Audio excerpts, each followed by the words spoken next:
Vamos lá. A gente estava falando na aula passada do comportamento daquilo que a gente chama de gás ideal, né? Os gases ideais. Os gases ideais, certo? E aí a gente viu que o comportamento no gás ideal é dado pela equação P1V1 sobre T1 igual a... Posso escrever maior, por favor? Desculpa, querida. Vamos aumentar a letra, então. Gases ideais. Então, a gente tinha a equação de Clapeyron, né, já indicada para a mudança de estado do gás, P1V1 sobre T1 igual a P2V2 sobre T2. E eu disse para vocês, se tiver mais estados, essa equação vai se manter igual, e ela só funciona se a temperatura estiver em Kelvin, não pode estar em graus Celsius, e aí, para lembrar, a temperatura em Kelvin é a temperatura em Celsius mais 273, é isso? Bom, aí nós começamos a falar, então, que um gás pode sair de um estado e passar para o outro, mantendo uma das variáveis de estado constante. Então, a gente viu da transformação acontecer com uma pressão constante, transformação chamada de isobárica. O exemplo prático que eu te dei seria fazer um feijão numa panela comum. Isométrica, isovolumétrica ou isocórica, com volume constante. O exemplo que eu te dei seria fazer o feijão na panela de pressão. E a transformação isotérmica, que é com a temperatura constante, em que o exemplo que eu te dei seria aquele de largar um balãozinho de gás hélio, né? Ele iria subir, aí a pressão ia diminuir, o volume ia aumentar. Foi assim que a gente trabalhou na aula passada, acho que foi aí que a gente parou, certo? Bom, o que nós vamos fazer agora nesta aula, então, pessoal, é falar do que é necessário, o que se torna necessário acontecer com o gás para ele poder mudar de estado. Para sair de um estado 1 e passar para o estado 2, por exemplo. Ele precisa trocar energia. E a troca de energia, para nós, só acontece de duas formas. Ou é na forma de calor. Qual é a condição para se trocar energia na forma de calor? Tem que existir uma diferença de temperatura. E o fluxo sempre é do mais quente para o mais frio. É isso? De maior temperatura para o de menor temperatura. Até que os corpos atinjam o equilíbrio térmico, claro, desde que eles não estejam isolados termicamente. E a outra maneira que nós temos de trocar energia é quando a gente tem aplicação de força e com essa força a gente consegue transferir energia. A gente está falando da troca de energia na forma de trabalho. Pois bem, um gás pode trocar energia na forma de calor? Pode, basta que ele esteja mais quente ou mais frio que o meio externo. E ele pode trocar energia na forma de trabalho? Pode. Vamos falar então um pouco sobre isso. Trabalho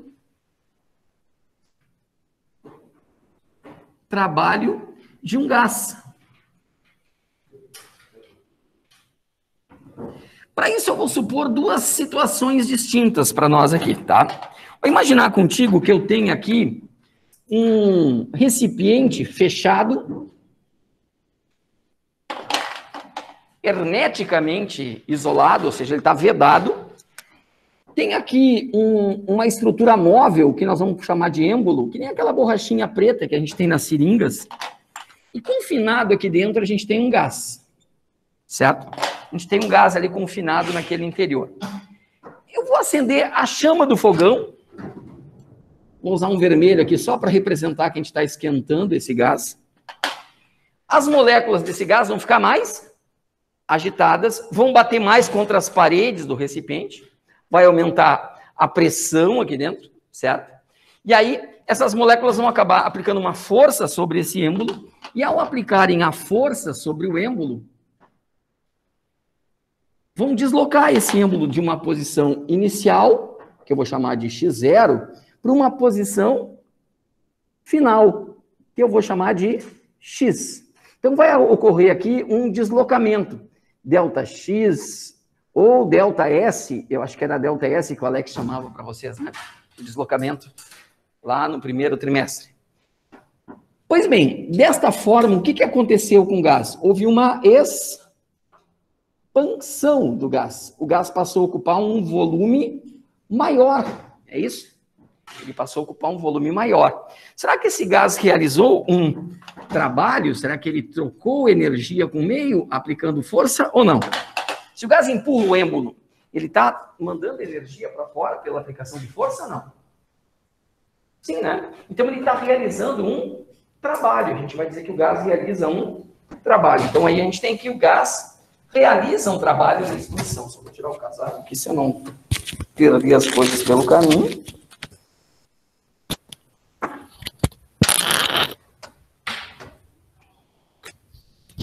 Então, se diz aqui que o gás realiza um trabalho. Dessa forma, o gás realiza um trabalho. Podia ser o contrário, tá? Então vamos para outra situação. Podia ser o contrário. Eu podia ter a estrutura móvel ali, que o meu êmbolo, né? Contendo um gás no seu interior. O gás está confinadinho aqui. Essa é a posição inicial, que eu vou chamar de X0, eu podia chamar de S0, enfim.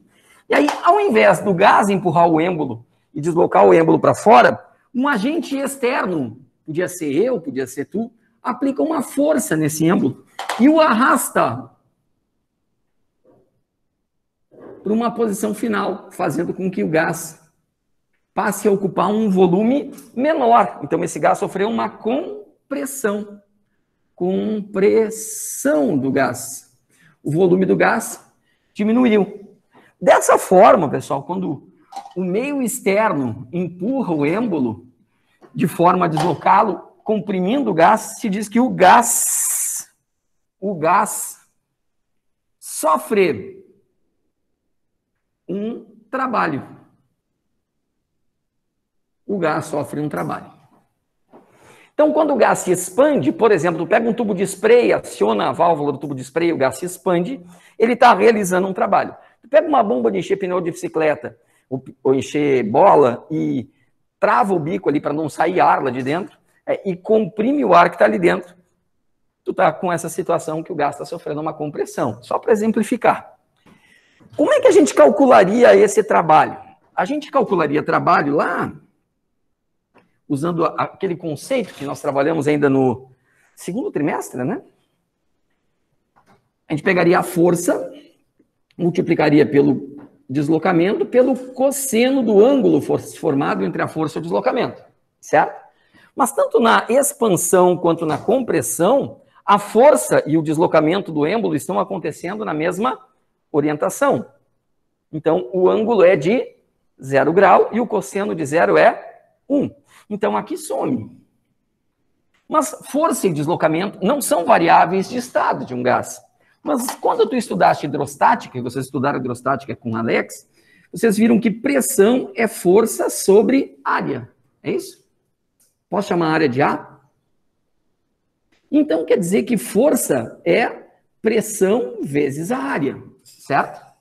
Então, eu vou tirar o F daqui e vou colocar pressão vezes a área, vezes o delta S. Esse é o trabalho. Mas o que é o delta S? O que é esse delta S? Esse delta S não é exatamente a variação de posição do êmbolo, não é o quanto o êmbolo se deslocou aqui? Isto aqui é ou não é um cilindro? O cilindro é um sólido regular, e eu não sei se vocês aprenderam geometria espacial esse ano ou não, mas quando tu calcula o volume é o espaço que tem dentro, ou que o corpo ocupa, né? Quando tu calcula o volume de alguma coisa, se essa coisa tiver o mesmo formato da base até o topo, a gente diz que essa estrutura é uma estrutura regular, o volume é sempre a área da base multiplicada pela altura.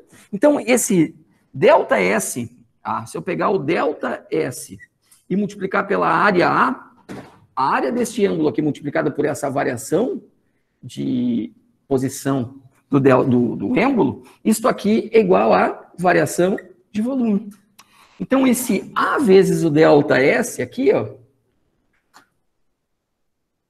então, o trabalho vai ser pressão vezes o A vezes delta S vai ser delta V. Com essa fórmula aqui, eu posso calcular o trabalho que o gás realiza ou que o gás sofre. Pressão vezes a variação de volume. Bom, Se eu posso calcular o trabalho com essa fórmula aqui, ó, pressão vezes a variação de volume, eu posso, mas há condições para ela funcionar. Senão, se não seguir as condições, ela não funciona. E qual é a condição? Essa pressão aqui tem que estar constante. E se a pressão é constante, quando o gás passa de um estado para o outro, é porque a transformação foi isobárica. Então, eu só posso usar essa fórmula aqui se a transformação for isobárica. Ou então, se ele disser para nós que a pressão é a pressão média ao longo da transformação.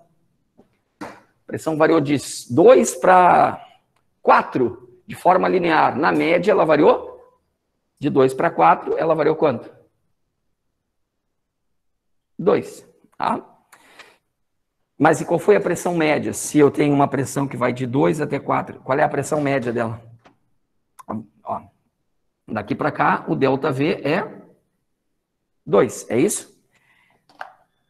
Desculpa, o ΔV é 2. A variação de pressão é 2. E qual é a pressão média que ela tem se a variação é 2 aqui? Como é que eu acho a média quando eu tenho valores extremos e eu trabalho com uma média linear? Eu somo os dois e divido pelo número de componentes que tem. 2 mais 4 é 6, dividido por 2 dá 3. Então, a pressão média seria 3 aqui. Cuidado que eu preciso ter ainda, para usar essa fórmula. A pressão tem que estar em Newton por metro quadrado, que é o Pascal. A variação de volume tem que estar em metro cúbico. E dessa forma, o trabalho vai estar em joules e está todo mundo feliz porque a gente está trabalhando com o chamado Sistema Internacional de Unidades. Então, o trabalho é pressão vezes a variação de volume, se a pressão estiver constante. Tranquilo ou não? A pergunta que cabe é, e se a pressão variar, né? Essa é a pergunta que cabe. E se a pressão variar? Bom, se a pressão variar, como é que a gente vai desenvolver isso? Deixa eu só fotografar o quadro aqui para mandar para quem está em casa mesmo, para quem está em aula, não se preocupar tanto em copiar.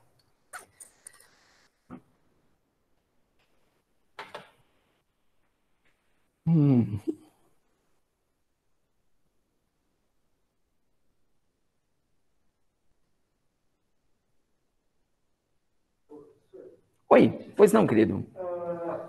A gente, quando for fazer um exercício desse, poderia fazer o cálculo da média, por conta ou por... Não, ele tem que te dizer, tu não pode usar o valor médio da pressão, porque tu não sabe se a variação foi uma variação linear, aquela variação que é sempre a mesma. Tu pode ter um valor de pressão no início, depois a pressão aumenta drasticamente, depois ela aumenta pouquinho. Aí a média tu não consegue achar, pegando só a inicial e a final. Valeu.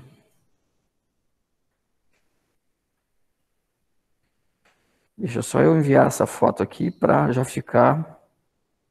Se andasse, isso aqui ia ser mais rápido, né? Uhum.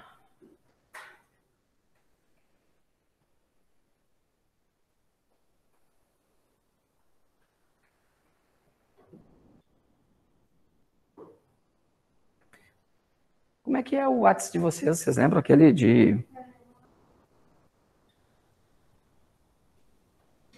Fotografou? Não, eu mandei lá no grupo. Ah, tá. Deixa eu ver se eu...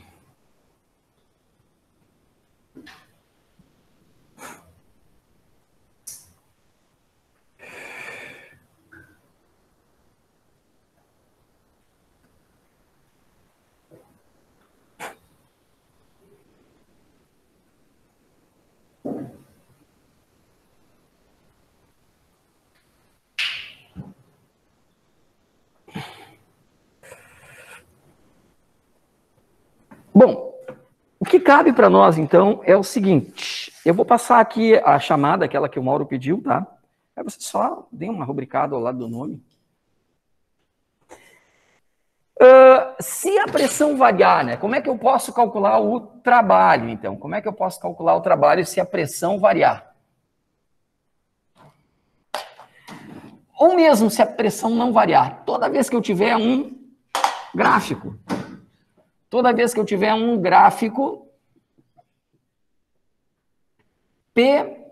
PV, um diagrama PV. Lembra a gente mostrou na aula passada uns gráficos relativos às mudanças de fase, né, de estado de um gás. Não é de fase, de estado. Sempre que eu tiver um gráfico PV, vertical tem o P, horizontal tem o V, com a pressão constante ou com a pressão variada, não tem problema. A pressão pode estar constante, pode estar variada, sem problema nenhum. Se a gente projeta esse segmento ou esses segmentos sobre o eixo horizontal, o que está em cima a gente projeta para baixo, o que está embaixo a gente projeta para cima, esta figura aqui tem uma área, e esta área vai ser sempre numericamente igual ao trabalho. Então, a área do gráfico PV vai me dar o trabalho sofrido ou realizado pelo gás. Lembrando que quando o gás realiza trabalho, ele se expande, quando ele sofre um trabalho, ele é comprimido. O volume aumenta quando ele se expande, o volume diminui quando ele é comprimido. Como é que a gente vai diferenciar a expansão do gás da compressão do gás na hora de fazer o cálculo aqui? Como é que eu diferencio o que é expansão do que é compressão? Perfeito. Quando a variação do gás é positiva, é porque o gás teve seu volume aumentado. Quando a variação de volume do gás for negativa, é porque o gás teve seu volume reduzido. Então, esse ΔV aqui pode ser positivo na expansão e pode ser negativo na compressão. A pressão do gás não vai ser negativa, tá, pessoal? Porque a pressão vai existir devido às colisões das moléculas contra as paredes do recipiente e contra elas mesmas. Tem até uma relação matemática da pressão que a gente vai falar na próxima aula. Então, vê bem, quem vai definir se isso aqui é mais, porque a pressão vai ser sempre positiva. Isso aqui é mais, por exemplo, mais vezes mais é mais. Positivo multiplicado por positivo dá positivo. Se isso aqui é negativo, é quando o volume diminui, tu vai ter um valor positivo multiplicado por um negativo, aí o trabalho vai ser negativo. Então, quando o gás se expande, na expansão, o volume aumenta, o trabalho é positivo. Na compressão, quando o gás é comprimido, ele sofre um trabalho, o volume diminui, o trabalho é negativo. O trabalho é negativo. Então, eu tenho condições de avaliar o trabalho que o gás realiza, ou que o gás sofre, e tenho até condições de calcular, desde que me sejam dadas condições razoáveis para a minha matemática, né? Para a matemática que a gente tem até esse nosso nível de conhecimento. Tranquilinho? Bom, beleza. Daí, pessoal, o nosso papo agora vai se direcionar para o que nós chamamos de leis da termodinâmica. Então, a termodinâmica tem duas leis. Pois não? Deixa aí. Obrigado, querido.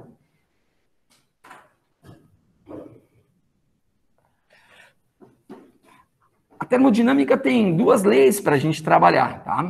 Então, vamos usar essas leis da termodinâmica. Primeira lei, vamos usar uma delas, né? A primeira lei da termodinâmica.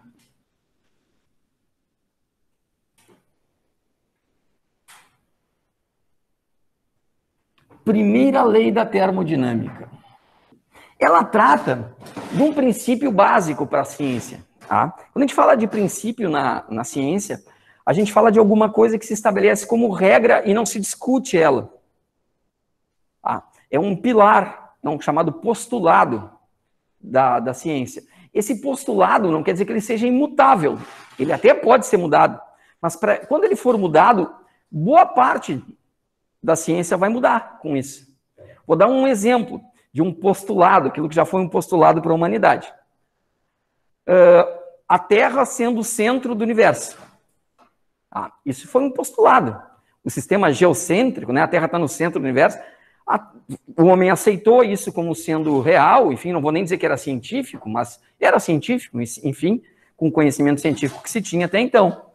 No momento que o Kepler Copérnico propõe, mas o Kepler confirma, através das leis de Kepler, o sistema heliocêntrico, adotando o Sol como centro do universo, que depois a gente viu que nem é o universo, é um pedaço só, um pontinho do universo. Mas, enfim, mudou o postulado, né? Ou mudou a forma de compreender o movimento dos planetas no sistema solar.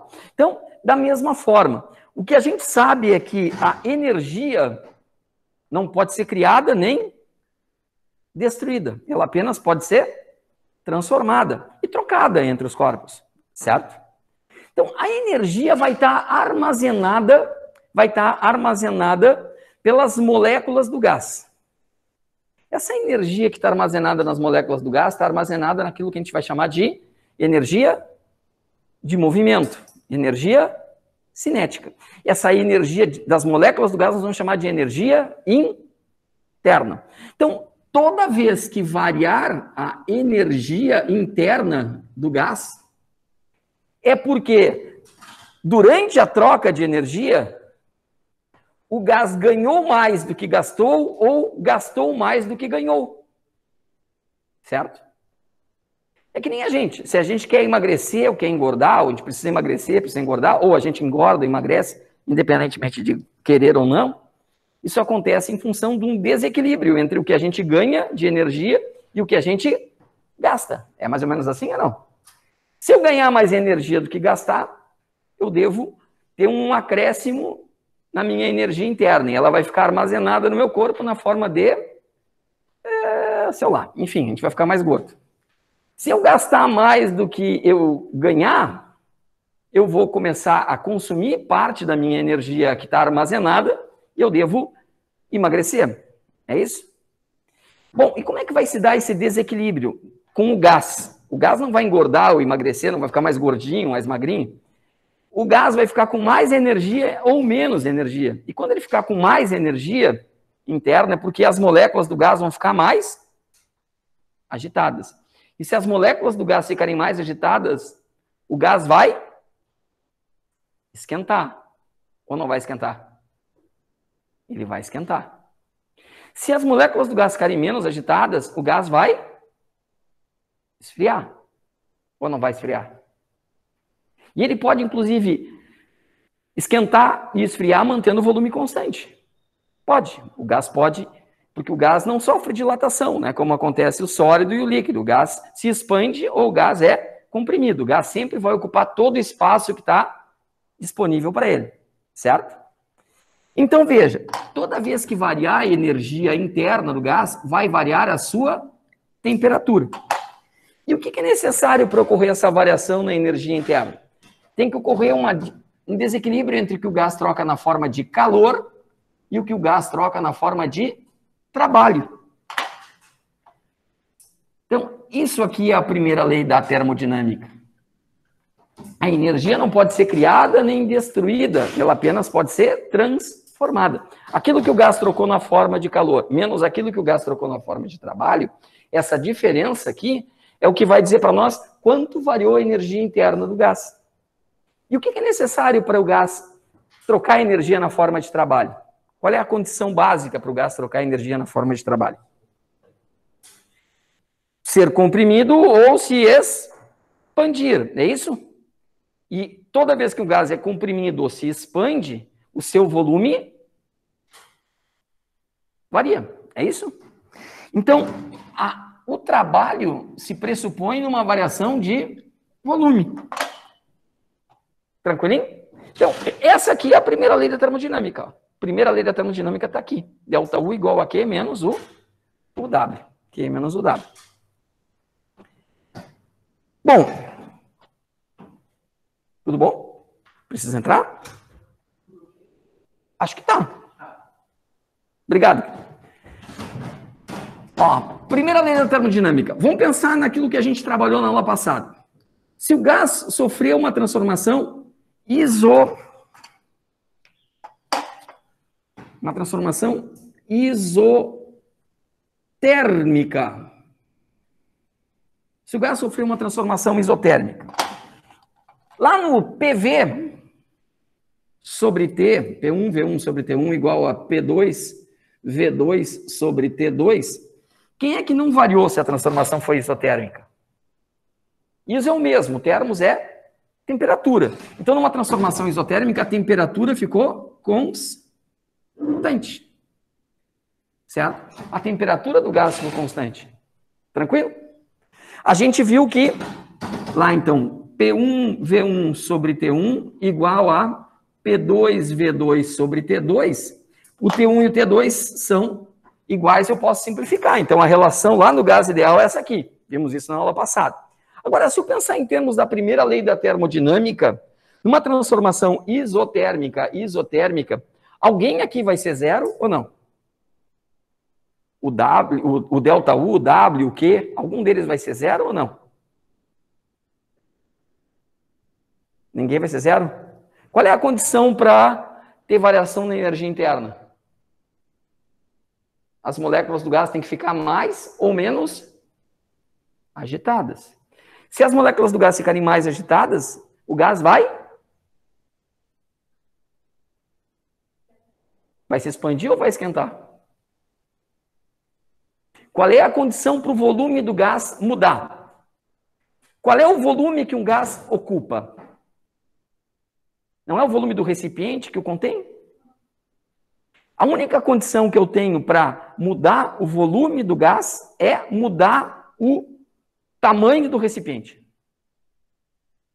Certo ou não? Porque ele vai sempre ocupar o tamanho do recipiente, o volume do recipiente.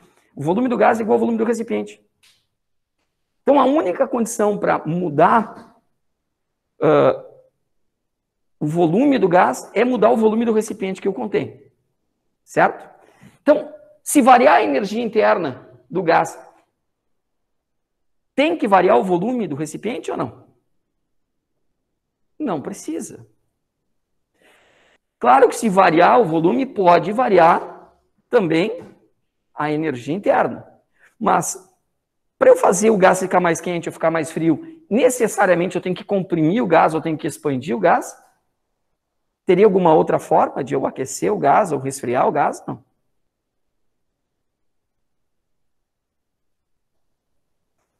Como é que eu posso aquecer um corpo? Tu tá com frio, como é que tu pode esquentar? Agitando as moléculas. Agitando as moléculas, perfeito. Como é que pode agitar as moléculas? Pode ser ficando mais perto de uma fonte de calor ou não? Sim. Pode ser esfregando uma mão na outra, por exemplo, colocando a tua mão na axila, sentando sobre as mãos. Pode, né? Então, da mesma forma, o gás pode ficar mais quente ou mais frio, trocando calor, trocando energia na forma de trabalho, da mesma forma que nós. Certo?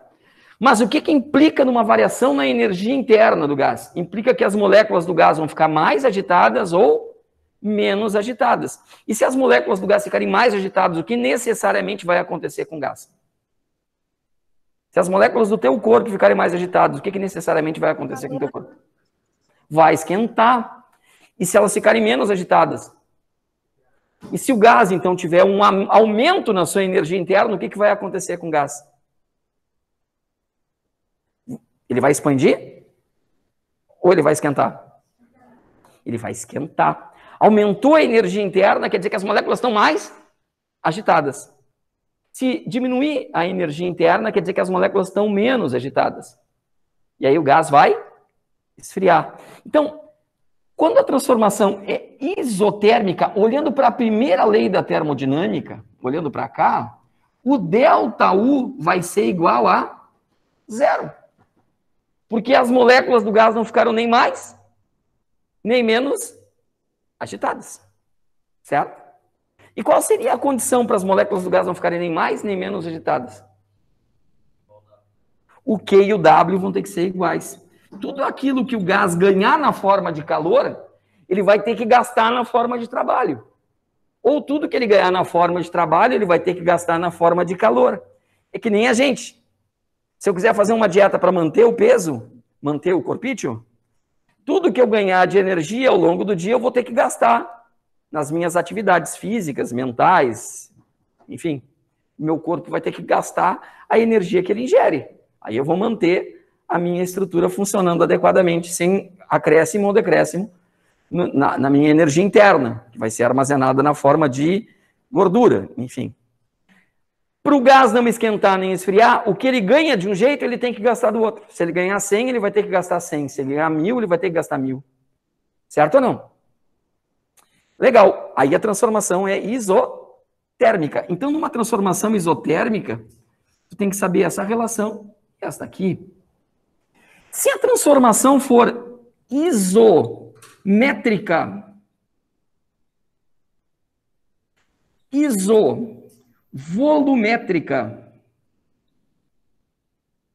ou ainda isocórica, lá no P1V1 sobre T1 igual a P2V2 sobre T2. Quem é que é igual a quem numa transformação isométrica, isovolumétrica ou isocórica? O volume, né? O volume é que ficou constante. O volume ficou constante. Constante não, constante.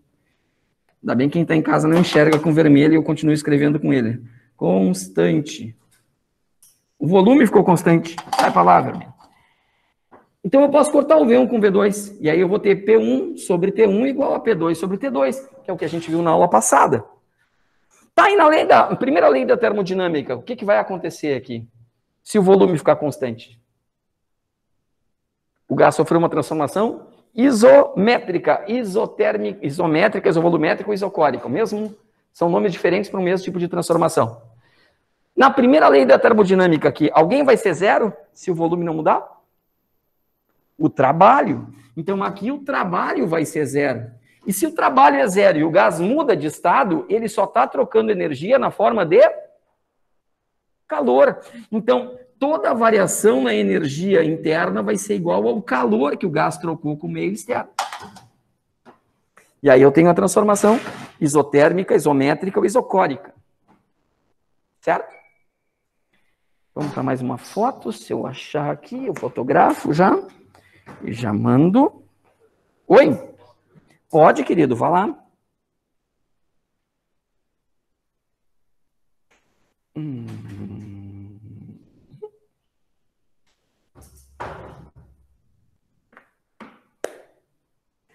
Bom, mas ainda a gente tem a transformação isobárica.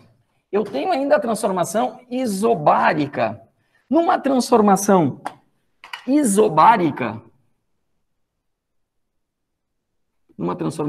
isobárica, eu sei que quem não varia é a pressão. A pressão fica constante.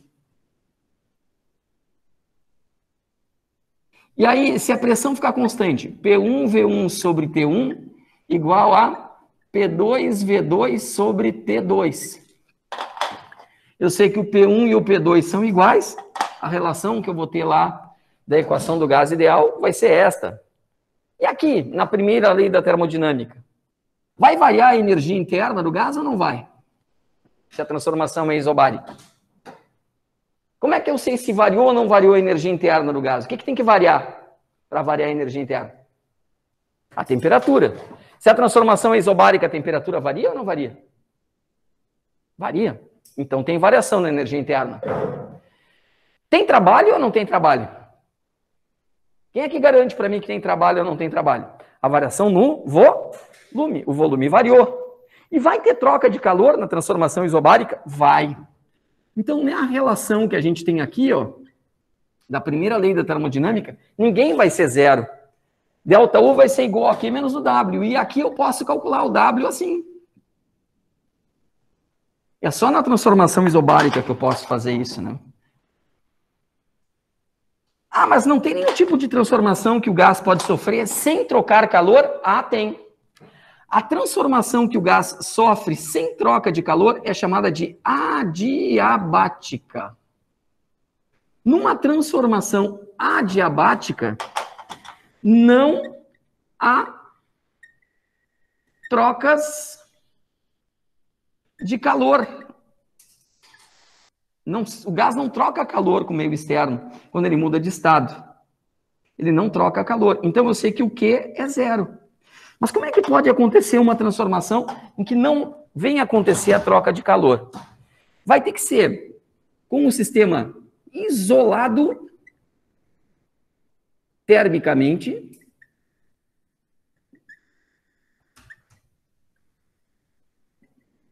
ou a transformação vai ser muito rápida. Muito rápida. Se a transformação é muito rápida, não dá tempo de trocar calor. E como é que eu vou ter uma transformação muito rápida? Por exemplo, um tubo de spray, um extintor de incêndio, uma bomba para encher pneus, vão estar trabalhando como uma transformação adiabática, muito rapidamente. Tá, mas e aí? Lá no P1, V1 sobre T1 igual a P2, V2 sobre T2. Tá funcionando todo mundo aí, tá presente todo mundo. Ninguém vai ser zero, ninguém vai ser igual, perfeito. Legal, e na primeira lei da termodinâmica, o ΔU igual a Q menos o W. Se o Q é zero, qual é a relação que vai sobrar para nós ali no ΔU igual a Q menos o W? Se isto aqui é zero, quem é que é o ΔU?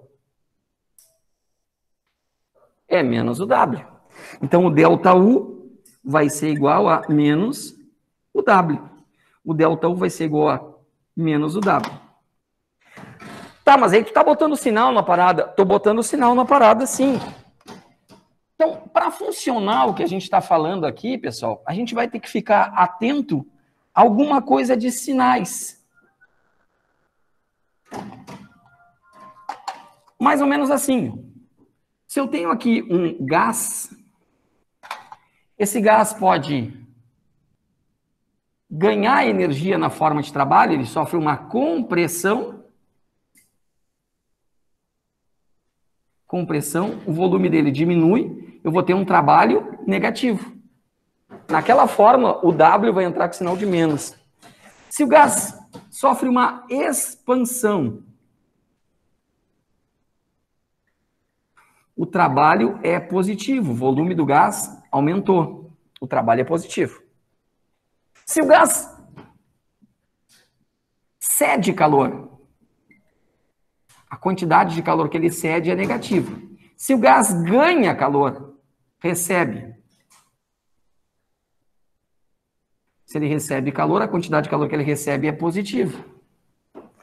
A variação na energia interna, se é positiva, porque a energia interna do gás aumentou.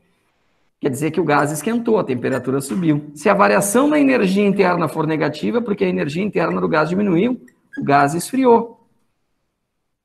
E se não houver variação na energia interna, o gás não esquentou nem esfriou. Então vai ter uma relação de sinais, tá? Para isso aí. Bom, com base no que a gente falou aqui hoje, pessoal, dá para a gente trabalhar no teu livro, dá para trabalhar no teu livro ali, as questões, primeiro ano, do capítulo, as ideais, a gente falou, do capítulo 23, tá? Dá para trabalhar aí as questões do capítulo 23. Na próxima aula eu vou dar um fechamento nesse capítulo 23, tá? Eu vou disponibilizar para vocês, eu vou fazer as questões de sala de aula desse capítulo, do capítulo anterior, vou disponibilizar para vocês dentro do nosso ambiente virtual. Tá legal? Por enquanto é isso, quarta-feira eu volto, então, para me despedir de vocês e para a gente falar da segunda lei da termodinâmica, tá bom? Beijão para todos, obrigado pela presença de quem está aqui e de quem está em casa. Tchau, tchau.